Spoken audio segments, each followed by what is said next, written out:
morning. I am Renu Sharma, Assistant Professor, EC Department. Today I am going to start with the next lecture for Unit 2, and the topic of today's lecture is wireless channel modeling. So, in the previous lecture we have discussed different several wireless channel modeling. We have started the channel modeling. We have discussed about AWGN channel, then Rayleigh channel, which is based on the Rayleigh probability density function. We have discussed this region fading channel and Nakagami. So, in today's lecture, we will discuss this Hata Okumura and Hata path loss model, stochastic channel modeling, flat fading, and wideband time dispersive channel modeling. So, I will begin with first one is Okumura and Hata model. So, what this model is all about? The simple modeling of path loss is still dominated by Hata empirical model, that is Hata in the year 1980, where the propagation results are fitted to a simple analytical expression which depends on antenna height, environment, frequency and other parameters. So, basically this is an outdoor model which is a wireless channel, part of wireless channel modeling, and it is being presented or it is proposed by Hata in the year 1980, and this is based on various parameters, like it will going to consider the antenna height, it will going to consider the environment in which this antenna is installed, or the path between the transmitter and receiver. So, basically it is an outdoor model. It is also dependent on the frequency of operation that you are using, and other parameters plays an important role, like whether there is direct line of sight exists between the transmitter and receiver or not. Then Hata's method is basically an extension of Okumura's method, which is somewhat cumbersome due to the numerous correction factors and employs propagation curves instead of parametric equations. So, basically it is an extension of Okumura model, and predictions are made via series of graphs. So, basically when we design any model, whether it is analytical model or whether it is an empirical model, then certain calculations has to be made, because every time you are using the same model on different set of on different setup, then number of the input will change, the parameters, the environment will going to change. So, likewise the result, the output will also going to change. So, predictions has to be made depending on the series of graphs that will be drawn on the based on calculations.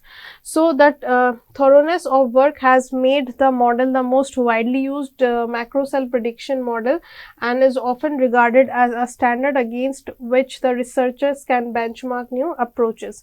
So, this model is especially for the urban areas where the population is quite large, and it has been used as REC ITU-RP 0.529 model. The Hata model does not have any of the path specific corrections which are available in Okumura's model.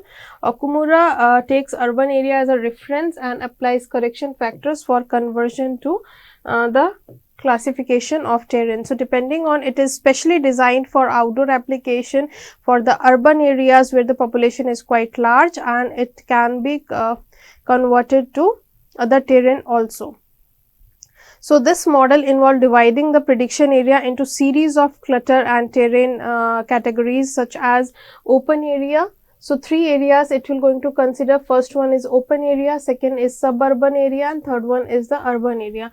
In case of this open area, no tall trees or building in path, plot of land cleared for 300 to 400 meter ahead, example farmland, land, rice fields, open fields. So, this is an basically depending on the population, depending on the environment, three areas are considered. First one is open area, where large fields are considered, farm fields, farmland which has 300 to 400 meter of cleared area, and there is a possibility of direct line of sight exist in this kind of classification.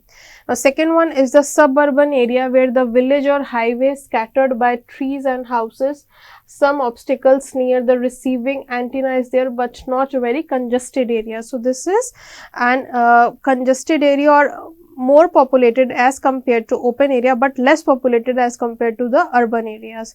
So third one is the urban area, where the build up city or large town with buildings and houses with 2 or more storages, or large villages with close houses are there, with thick grown trees, which will definitely do not provide any direct line of sight between the transmitter and receiver. So the negative side of this Okumura and Hotta model is that it is valid only for the frequency range, which will be from 150 megahertz to 1500 megahertz, with base antenna height between 300 meter to 200 meter, and receiving antenna between 1 meter to 10 meters. So basically these are the specifications that you have to consider while designing, while using this Okumura and Hotta model, that it will be valid, or it will work well when the frequency is considered between 150 megahertz to 1500 megahertz. The transmitter height should be considered as 30 meter to 200 meter, whereas the height of the receiving antenna is less as compared to the transmitter antenna, that is 1 meter to between 1 meter to 10 meter. So the Hotta model is basically a set of equations based on measurements and extrapolations from the curve derived by the Okumura. So basically this is an extension of the Okumura model. Whatever equations it has considered, it will be extended for the Hotta model also. So Hotta model presented the urban area propagation loss as standard formula, along with the additional correction factors for application in other situations such as suburban and rural area. So which means that the population in this case and this case is less as compared to the urban area for which this model is originally designed. So only 4 parameters are required in the Hotta model. So hence the computation time is very short. So this is an advantage of this model. So because we are considering only 4 parameters for the purpose of calculation, so its calculation time, you can say, or the computation time is very short. So that is the advantage of this particular model. So this is the equation for the standard Hotta formula for median path loss in urban areas, that is given by that is calculated in terms of decibel, which comes up as 69.55 plus 26.1 log FC. FC is basically the frequency of operation, minus 30.82 log HTX, that is the transmitter height, antenna height, then minus a HRX, that is receiver antenna height, plus 44.9 minus this one, that is again the height of the transmitter antenna. Then log DD is basically the distance between the transmitter and receiver. So these are some of the parameters, like 4 parameters are there. First one is FC, other is HTX, then HRX we have to consider, and D. So these are the 4 parameters that are used for Okumura and Hotta model. Now next is FC is frequency which exists from which will be considered from 150 megahertz to 1500 megahertz. HTX is the transmitter antenna height in meters. Then HRX is the effective receiver antenna height, which is also in meters, but it is less than, so HRX will be less than HTX, that is the receiver antenna height is less than the transmitter antenna height, and D is the separation between the transmitter and receiver in kilometers, it is not in meters. So A is nothing, it is the correction factor for the effective antenna height. Now to obtain the path loss in a suburban area, so basically depending on the area or the population, you can say the model is changed a little bit. Like for suburban areas, it is urban area minus 2 log FC divided by 28 whole square minus 5.4. For a terrain category such as north of Mauritius, the antenna correction factor is given by this equation. So depending on the area which you have considered for designing the Okumura model, the formula will change. That is, you can also say that depending on the population, the formula will change. Now next one is COST 231 model. So most future PCS system are expected to operate in 1800 to 2000 megahertz frequency band, because with the increasing demand of the spectrum, with the increasing demand of the frequency band, the models are changed. So it has been shown that the path loss can be more dramatic at these frequencies than those which are used at 900 megahertz range. So whatever model we have designed till now, we have seen till now, which has operated like Okumura-Hata model or region or Rayleigh model, these basically operate at lower frequency range, and also some of the models are designed for indoor application. But with the increasing demand of the frequency band, like you can see that we require now 1800 to 2000 megahertz, but if we are talking about nowadays, it has increased also. This range of frequency demand has increased.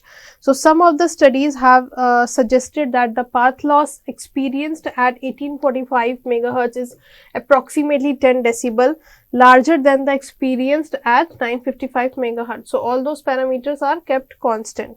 So this is a model that is COST COST231 Hata model, extends this Hata's model for the use in this frequency range, which will going to satisfy this demand, then where it is known as under estimate path loss model. So for this model, this specific model, the carrier frequency is 1500 to 2000 megahertz. The base station antenna height is denoted by HB, that is 30 to 200 meter. Then mobile station antenna height, that is denoted by HM, will range from 1 to 10 meter. Then transmitter distance, that is D, which will be considered as 1 to 20 kilometers. So these are 4 parameters that are related to this COST 231 Hata model. So that is an extension of Hata model. So previously we have seen Okumura model, then an extension of Okumura Hata model, then we have seen with the range of frequency, with the increased range of frequency, COST 231 Hata model. The path loss according to this model is expressed as LP, that is the path loss, which is also calculated in decibel.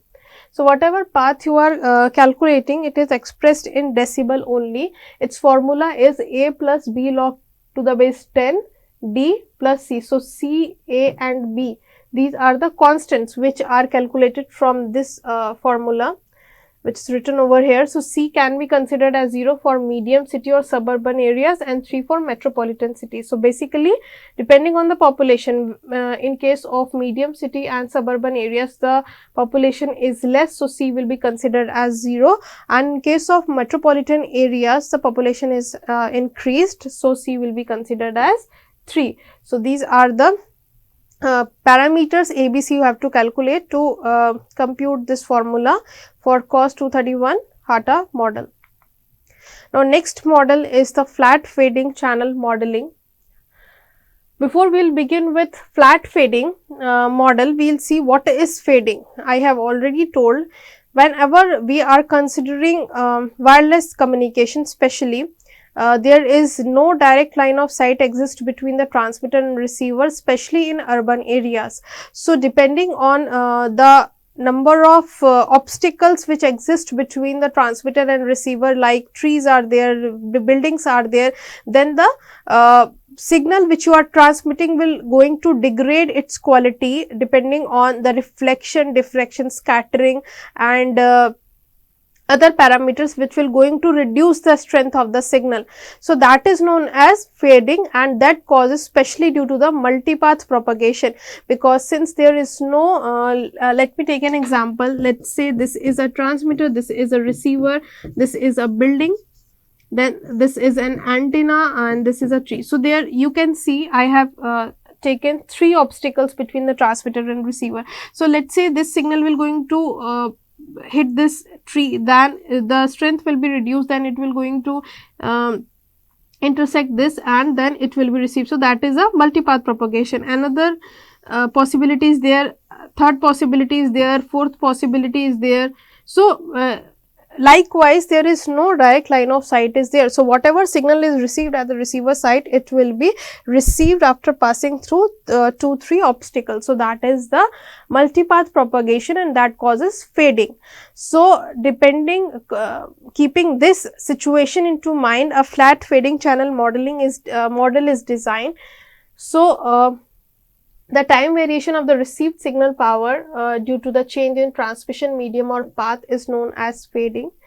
Fading depends on various factors. In fixed scenario, fading depends on atmospheric conditions such as rainfall, lightning, etc.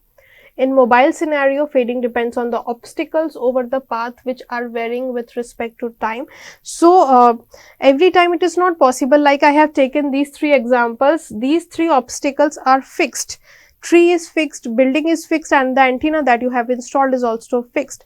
But every time it is not possible. It may be there is a situation that these intermediate nodes or these can be mobile in nature, which means these are moving in nature. So, definitely whatever signal you are going to receive at the receiver side, it has time variation property. It will undergo time variation property because the obstacle which exists between the transmitter and receiver is moving in nature. So, that is why it is that thing you have to consider in mind while designing any model, because it will going to change the characteristics of the signal which you are going to receive at the receiver side.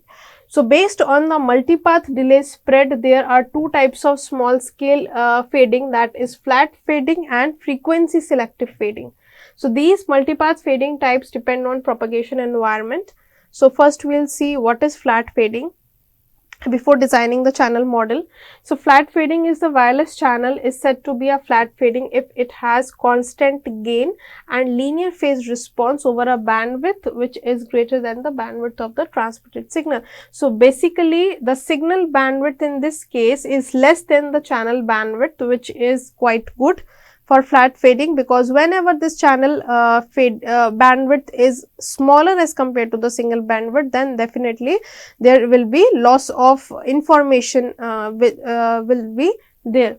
So, in this type of fading, all the frequency components of the received signal fluctuate in same proportion simultaneously. It is also known as non-selective fading, and also the symbol period is greater than the delay spread. So, these are the 2 characteristics of this flat fading model. Next is multipath fading channel structure. So, fading channel models are often used to model the effects of electromagnetic transmission of information over the air in cellular networks and broadcast communication basically. So, it means we are talking about the wireless communication. So, it is based on cells. I have discussed in my previous unit also. Every geographical area is divided into cells, that is a cellular structure which is having a shape of hexagon. So, this fading channel model are used to model the effects of electromagnetic transmission of information over the air in cellular network. So, these models are also used in underwater acoustic communication to model the distortion caused by the water also. So, that can be used for underwater communication also. So, ST is basically the signal input which is given as to this model, that is fixed gain, and this is the variable gain or attenuation. Then this is been added together and it is the output we are going to have it here, that is YT, which is the signal output. So, this is a very simple multipath fading channel model where we are using fixed gain and variable gain, both we are using. So, the input signal is passed through 2 gains, the fixed one and the variable gain. So, this model assumes that the magnitude of the signal that has passed through the transmission medium will vary randomly or fade according to a Rayleigh distribution basically. So, which means that it is based on Rayleigh distribution, or you can say the Rayleigh probability density function. So, this is the received signal YT, which is equals to G1 into ST input signal plus 0.5 tau into G2 into ST plus 0.25 tau G2 into ST plus NT. NT is nothing, it is the noise that we are considering, and most of the time we are considering AWGN noise, that is additive wide Gaussian noise. So, here YT is the output signal, ST is the input signal, tau is the delay or the phase shift, because we are considering multipath propagation. So, definitely at whatever time you are considering for transmitting of the signal ST, it will be delayed due to the multipath propagation.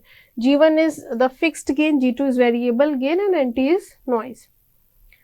So, it is a statistical model for the effect of propagation environment on a radio signal such as that used by the wireless devices. So, a channel can be modeled physically by trying to calculate the physical process which modify the transmitted signal.